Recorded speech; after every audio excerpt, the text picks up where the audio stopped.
Do të rikthehemi në lidhje të drejtë për drejtë me punimet në parlament. Fjalën e ka kreu i grupit parlamentar të Partisë Socialiste Tavlant Balla, e ndjekim. Në sipër të ajatollahëve në Iran, kryeministri ka biseduar sot në një bisedë telefonike me presidentin e Emirateve të Bashkuara Arabe, lartësinë e tij Mohammed bin Zayed, dhe po ashtu ka shprehur solidaritetin edhe me vende tjera mike, popull vëllezër të Katarit, të Arabisë Saudite, të Bahreinit, padyshim të Emirateve të Bashkuara, por siç jeni ndjeni, ka pasur sulme edhe ndaj Qipros, aty ku janë bazat ushtarake. E mirëpresim propozimin tuaj për të pasur, pse jo dhe kuvendi i Shqipërisë në qëndrim, po besoj që qëndrimi i qeverisë ka qenë i qartë në të njëjtën linjë me atë që presidenti i Shtetit Bashkuar të Amerikës Donald Trump konfirmoi se objektivi i Shtetit Bashkuar të Amerikës ishte të mbronte popullin amerikan dhe vendet aleate, duke eliminuar kërcënimet e menjëhershme nga regjimi iranian, nga një grup i pamëshirshëm dhe shumë i ashpër dhe shumë i rrezikshëm. Dhe e vërteta është paksa e hidhur se ndërkohë që Shtetet e Bashkuara të Amerikës dhe Izraeli me forcat e tyre ushtarake godisnin objektivat e regjimit të ajatollahëve, ajatollahu i fundit në Europë, Sali Berisha, urdhëronte ju dhe ata që u vinë nga mbrapa të sulmonit godina. Ina nuk e pse bërtet ti, sepse në atë godin që sulmonte Saliu nga gjithë ne që jemi këtu, vetëm Saliu kishte brenda. Në asnjëri nga ne para viteve 90 as nuk e ka pasur dot në ëndër të hynte në atë godin. I vetmi që mund hynte në atë godin, madje dhe të ngrohej pranë zjarrit bubulak të familjes së diktatorit, ishte ajatollahu në krye të partisë tuaj. Dhe hipokrizia më e madhe në këtë moment që flasim është që ndërkohë që në Kuvendin e Shqipërisë kemi të planifikuar ditën foltoren për qytetarët, ju braktisni foltoren e qytetarëve për shkuar diku ku bashkë me shërbimet mbështetëse të Partisë Demokratike nuk bëheni shtetet veta. Megjithatë, kjo është diçka tjetër, por modesti përgjigjem asaj që tha Zoti Sheu. E për ta vazhduar,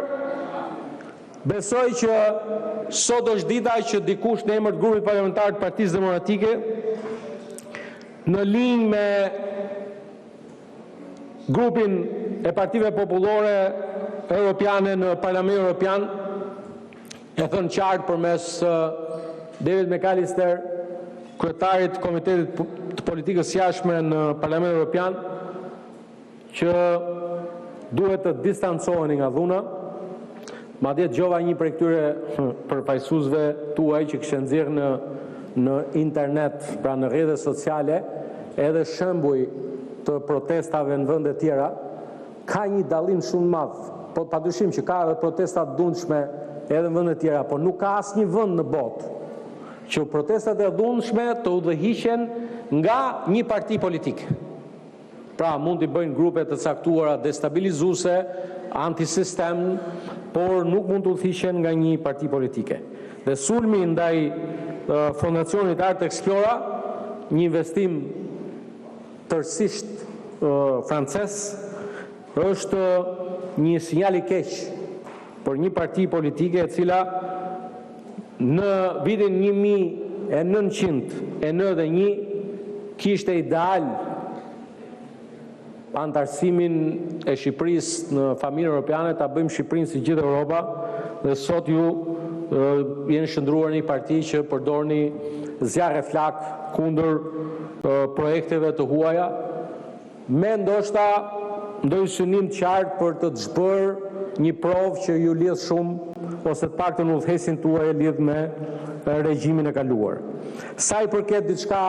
që u ngrit tu për situatën në aksin rrugor Libra Shprenjas, për te gjithë themnajës shpifjeve, ai është një rast